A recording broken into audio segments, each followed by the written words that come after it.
എല്ലാവർക്കും നമസ്കാരം. Welcome to wellness with Vidhu. I am Vidhu Haridas, certified nutritionist and physical and mental wellness promoter.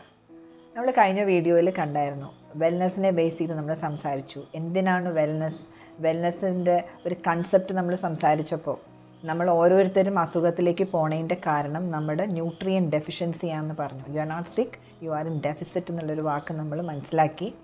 അപ്പോൾ എന്തുകൊണ്ടിട്ടാണ് നമുക്ക് deficiency വരുന്നത്, എന്തുകൊണ്ടിട്ടാണ് ന്യൂട്രിയൻസിൻ്റെ കുറവ് വരുന്നത് എന്നുള്ളത് നമ്മൾ ഡിസ്കസ് ചെയ്തു. അപ്പോൾ അതിനകത്തൊരു ടോപ്പിക്കായിരുന്നു നമ്മുടെ മണ്ണിൽ പോഷകങ്ങൾ കുറയുന്ന അനുസരിച്ചിട്ട് നമ്മുടെ ഭക്ഷണത്തിലെ പോഷകങ്ങൾ കുറയുന്നു. അതൊരു വലിയ ടോപ്പിക്കാണെന്ന് ഞാൻ പറഞ്ഞു. അപ്പോൾ ഇന്നൊരു ചെറിയൊരു വീഡിയോയിൽ എന്തുകൊണ്ടിട്ടാണ് സോയിലിനകത്ത് അല്ലെങ്കിൽ മണ്ണിലെ ന്യൂട്രിയൻസ് കുറയാനുള്ള കാരണം എന്താണെന്നുള്ളതിനെ പറ്റി നമുക്കൊന്ന് സംസാരിക്കാം. ഒരു കാര്യം നമ്മൾ മനസ്സിലാക്കേണ്ടത് എന്താണെന്ന് വെച്ചാൽ, the food that we eat is only as healthy as the soil it gross in. അതായത് നമ്മൾ കഴിക്കുന്ന ഭക്ഷണം അത് എവിടെയാണോ വളരണേ ആ മണ്ണിനെ ബേസ് ചെയ്തിട്ടുള്ള ന്യൂട്രിയൻസേ നമ്മുടെ ഭക്ഷണത്തിൽ ഉണ്ടാവുള്ളൂ. ഓരോ ദിവസവും നമ്മുടെ മണ്ണിൻ്റെ പോഷകം വാല്യൂ കുറഞ്ഞുകൊണ്ടിരിക്കുകയാണ്. എങ്ങനെ സംഭവിക്കുന്നു, എന്തുകൊണ്ട് സംഭവിക്കുന്നു എന്നുള്ളത് നമുക്ക് നോക്കാം. ഒരു മെയിൻ റീസൺ എന്താണെന്ന് വെച്ച് കഴിഞ്ഞാൽ സോയിൽ ഇറോഷനാണ്. അതായത് നമ്മുടെ മഴ, കാറ്റ്, ഇങ്ങനെയുള്ള പല നമ്മുടെ ക്ലൈമാറ്റിക് ചേഞ്ചസ് കൊണ്ടിട്ട് നമ്മുടെ ടോപ്പ് ലെയർ സോയിൽ അത് ഒഴുകി പോവുകയാണ്. ഈ ടോപ്പ് ലെയറിനകത്താണ് ഏറ്റവും കൂടുതൽ ന്യൂട്രിയൻസ് ഉള്ളത്. ടോപ്പ് ലെയർ പോയാൽ ഒരു ചെടിക്ക് അതിന് വേണ്ട ന്യൂട്രിയൻസ് അവിടെ കിട്ടുന്നില്ല. ഈ ടോപ്പ് ലെയർ പോയാൽ ഓരോ പ്ലാന്റും സ്ട്രഗിൾ ചെയ്യും അതിന് വേണ്ട മിനറൽസ് കിട്ടാനായിട്ട്. പിന്നെയുള്ളൊരു റീസൺ ഓവർ ഫാമിംഗ് അല്ലെങ്കിൽ മോണോ കൾച്ചർ എന്ന് പറയും. അതായത് ഓവർ ഫാമിംഗ് എന്ന് പറഞ്ഞു കഴിഞ്ഞാൽ ഒരേ തരം കൃഷി തന്നെ സ്ഥിരമായിട്ട് ചെയ്തുകൊണ്ടിരിക്കുക.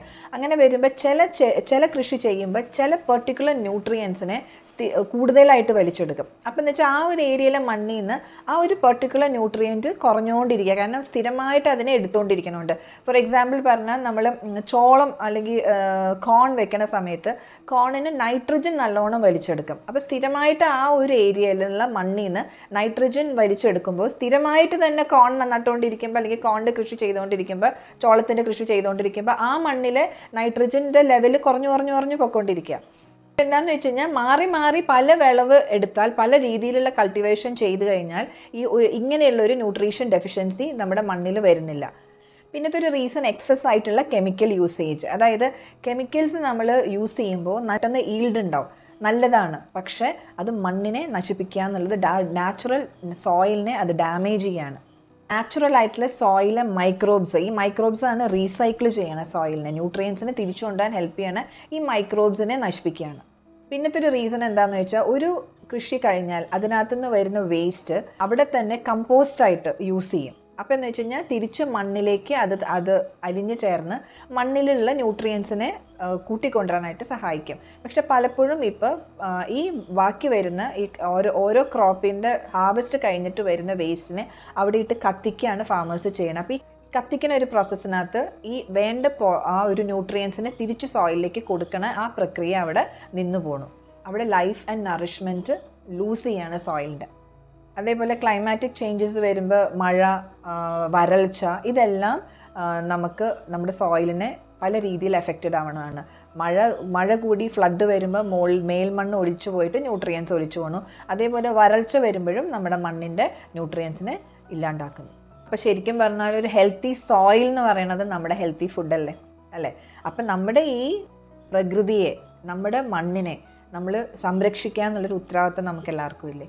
അപ്പോൾ നമ്മുടെ ഫ്യൂച്ചറിനകത്ത് നമുക്ക് നല്ല ഭക്ഷണം കിട്ടണമെങ്കിൽ, നമുക്ക് നല്ല രീതിയിലുള്ള ന്യൂട്രിയൻ റിച്ച് ആയിട്ടുള്ള പച്ചക്കറികൾ കിട്ടണമെങ്കിൽ നമ്മുടെ മണ്ണിനെ നശിക്കാണ്ട് നമ്മളതിനെ പ്രൊട്ടക്റ്റ് ചെയ്യുക, സോയിലിനെ സേവ് ചെയ്യുക. അങ്ങനെയാണെങ്കിൽ we can protect our life. ഇത്രയും പ്രശ്നങ്ങൾ നമ്മുടെ മണ്ണിലുണ്ട്. പക്ഷെ നമുക്ക് നമ്മുടെ ന്യൂട്രിയൻ ഡെഫിഷ്യൻസി എന്തായാലും നമുക്ക് ബാക്കപ്പ് ചെയ്തേ പറ്റൂ. അപ്പോൾ ഈ ഒരു അവസ്ഥയിൽ നമ്മൾ എന്താ ചെയ്യേണ്ടത്? നമ്മുടെ പോഷക ആഹാരം എന്ന് പറഞ്ഞ് നമ്മൾ കഴിക്കുന്ന പലതിലും പോഷകം ഇല്ലയെന്ന് നമ്മൾ മനസ്സിലാക്കി. പക്ഷേ ഈ പോഷകം ചെല്ലാണ്ട് നമ്മുടെ ശരീരത്തിൽ വേണ്ട രീതിയിൽ ഈ ഒരു മെഷീൻ വർക്ക് ചെയ്യില്ല. ഓരോ അവയവങ്ങൾക്കുള്ള പോഷകക്കുറവ് ഓരോ അവയവത്തിൻ്റെ ഡാമേജിലേക്ക് എത്തിക്കുന്നു. നമ്മൾക്ക് നമ്മുടെ ശരീരം ശരിയായ രീതിയിൽ പ്രവർത്തിക്കാൻ വേണ്ട പോഷകം കൊടുക്കാൻ പറ്റിയില്ലെങ്കിൽ നമ്മൾ അതിനെ സപ്ലിമെൻറ്റ് ചെയ്തേ പറ്റൂ. ഈ ഒരു അവസ്ഥയിൽ സപ്ലിമെൻറ്റിനെ പറ്റി നമ്മളൊന്ന് മനസ്സിലാക്കണം. എന്താണ് supplement? Supplement is only A gap filling. ഒരു ഗ്യാപ്പ് ഫില്ലിംഗ് ആണ് സപ്ലിമെൻറ്റ്. നമ്മൾ ഫുഡിൽ നിന്ന് കിട്ടാണ്ടിരിക്കുന്ന നമ്മുടെ പോഷകങ്ങളെ നമ്മൾ അത് വേറിട്ട് നമ്മൾ സപ്ലിമെൻറ്റ് ചെയ്യുകയാണ്. അതിന് പകരം നമ്മൾ ഫുഡിൽ നിന്ന് കിട്ടാത്തതിനെ നമ്മൾ പുറത്തുനിന്ന് വേറെ കൊടുക്കുന്നു. അത് സെലക്ട് ചെയ്യണത് ഇമ്പോർട്ടൻ്റ് ആയിട്ടുള്ള കാര്യമാണ്. ഏതൊക്കെ ടൈപ്പ് സപ്ലിമെൻറ്റ്സ് ഉണ്ട്? നാച്ചുറൽ സോഴ്സിൽ നിന്നുള്ള സപ്ലിമെൻറ്റ്സ് ഉണ്ട്, സിന്തറ്റിക് സോഴ്സിൽ നിന്നുള്ളതുണ്ട്. അപ്പോൾ ഇതെങ്ങനെ സെലക്ട് ചെയ്യണമെന്നും അതിനെ നമ്മൾ കാറ്റഗറൈസ് ചെയ്യണം എങ്ങനെയാണ്, അതിനെ വാല്യൂ ചെയ്യണം എങ്ങനെയാണെന്നുള്ളതൊക്കെ നമുക്ക് അടുത്ത വീഡിയോയിൽ മനസ്സിലാക്കാം. അപ്പോൾ ഈ വീഡിയോ ഏതെങ്കിലും രീതിയിൽ നിങ്ങൾക്ക് ഹെൽപ്ഫുൾ ആയിട്ടുണ്ടെങ്കിൽ നിങ്ങൾക്ക് നിങ്ങളുടെ ഫ്രണ്ട്സിനോ റിലേറ്റീവ്സിനോ ഷെയർ ചെയ്ത് കൊടുക്കാം.